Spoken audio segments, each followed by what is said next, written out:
A year after they kicked me out, I stood in front of my parents' house holding the deed with my name on it. They were inside packing boxes, still arguing about who was to blame. But that day wasn't revenge, it was balance. Because just 12 months earlier, they'd charged me $2,000 a month to live in my childhood bedroom, and then raised it to $3,000. They called it teaching me responsibility. I called it the moment I stopped being their daughter and started becoming their landlord. They thought they'd taught me a lesson. They just didn't know class was still in session. I grew up in that same house, the pale yellow colonial at the end of Willow Lane, the one with the leaning mailbox and the porch swing that never stopped squeaking. To anyone passing by, it looked peaceful like a picture from a suburban postcard. But inside, there was always a quiet scoreboard running: who gave more, who cost more, who mattered more. My parents, Charles and Deborah, loved to talk about how nothing in life is free. My sister Sienna somehow never heard that part. She was the golden one, the dreamer, the girl who just needed a little more time to find herself. When she dropped out of college, they bought her a car. When I graduated top of my class, they told me not to brag. I started working right after school long hours at a design firm downtown. My parents called it cute. They said I should be grateful to still live under their roof. I paid for my own gas, my own food, even fixed the leaky faucet Dad swore he'd get to next weekend. I didn't complain. That's not who I was. I just worked, saved, and dreamed of the day I'd have a space that was truly mine. Then came the dinner. Thursday night meatloaf and mashed potatoes. Mom's serious talk meal. I already knew something was coming by the way Dad cleared his throat before we even sat down. "You've got a steady job now," Mom said, slicing her meatloaf like she was negotiating peace. "It's time you start contributing." I thought she meant groceries, maybe utilities. I nodded. "Sure, what do you need, $2,000 a month?" she said. "That covers room, board, and bills." I laughed. I thought she was joking, but she wasn't. Sienna grinned, twirling her fork. "I guess hard work really doesn't pay off, huh?" Dad didn't look up from his plate. "Your mother and I have carried this family long enough. It's time you learned what adulthood costs." My stomach dropped. My own parents charging me rent for my childhood room, while my unemployed sister and her new boyfriend, Adam, spent all day watching TV downstairs. I wanted to scream to ask how fairness fit into their idea of family, but I didn't. I just nodded and said, "Fine." Mom smiled, satisfied. "First payment's due on the 1st. That was it. No thank you. No talk of boundaries or understanding. Just a transaction. That night, lying in the same bed I'd had since high school, I stared at the ceiling fan, spinning slow and uneven like it was mocking me. I told myself it was temporary, just until I built something of my own. They thought they were teaching me responsibility. But what they really did was teach me how to stop asking for permission. 4 months passed like that work pay repeat. Every first of the month, I wired $2,000 straight into my parents' account. No one said thank you. No one even mentioned it. As long as the money arrived, I was invisible again. Meanwhile, Sienna slept in until noon, complained about how corporate jobs kill creativity, and called Adam her partner in manifestation. He lived rent-free on our couch, eating the groceries I paid for calling me roomie like it was a joke. Sometimes I'd come home from the firm, exhausted, covered in paint dust, and find him lounging shirtless, drinking the last of my oat milk. "Don't glare at him," Maddie Mom would say. "He's family now." Family. That word used to mean warmth. Now it sounded like a bill I hadn't agreed to pay. I kept my head down, saving every dollar from the freelance work I did after hours. Ethan and I had started flipping a small property on the edge of town, a crumbling bungalow we bought for cheap. I told no one about it, not even my parents. It was my quiet rebellion. Then came the night everything cracked. Dinner again, always dinner. Mom had made her serious meal meatloaf, same as before. The smell used to mean home. Now it made my chest tighten. Charles cleared his throat. "Utilities have gone up," he said flatly. I looked up, fork halfway to my mouth. "Okay." Mom folded her napkin like she was about to deliver a business proposal. "Since Adam's been staying here, food costs have increased. Electricity, too. We've decided your rent will now be $3,000. $3,000. For a moment, I thought I'd misheard. My sister looked right at me, smirking. Adam chuckled under his breath. "Excuse me." Mom took a calm sip of water.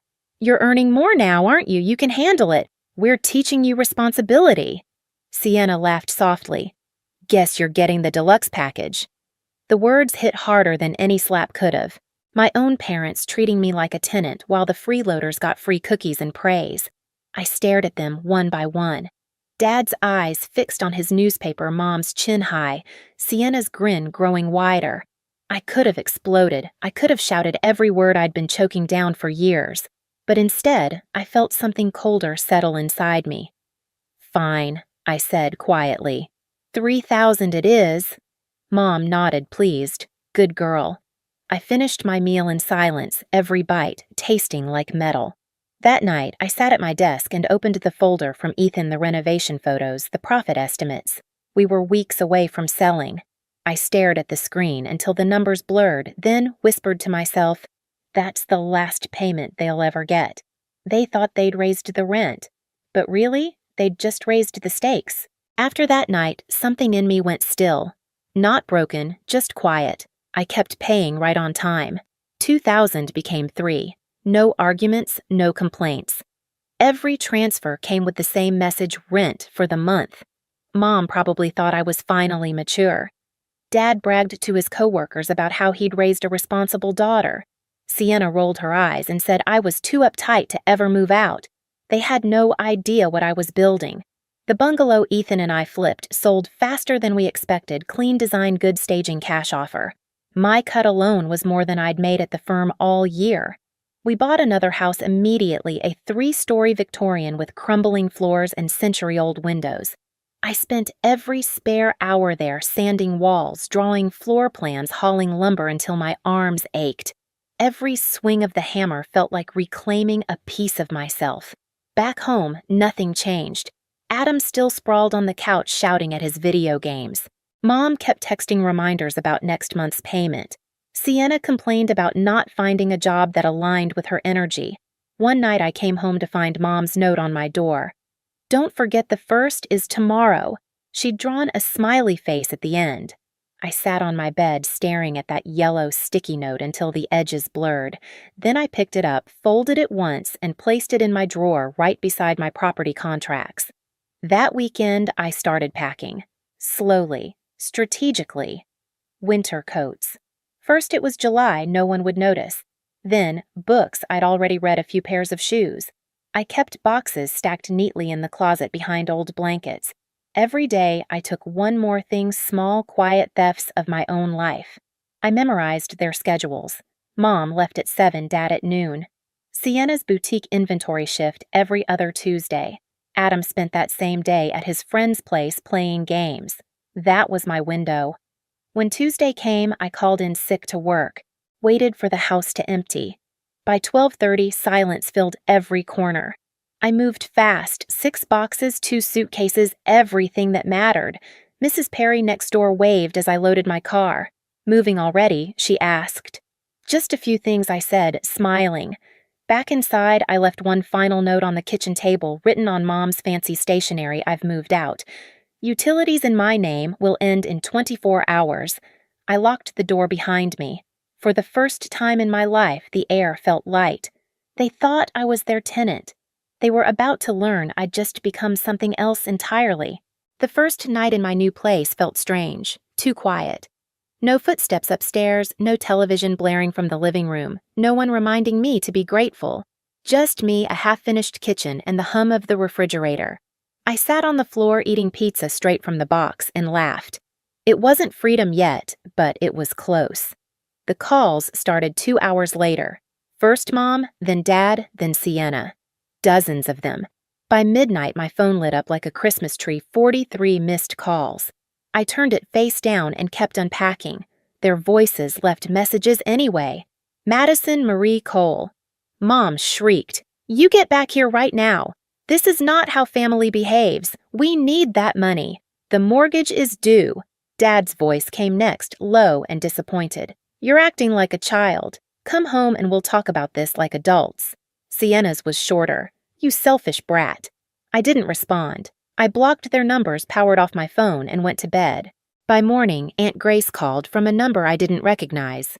"Your parents are saying you ran away?" she said softly. "What happened?"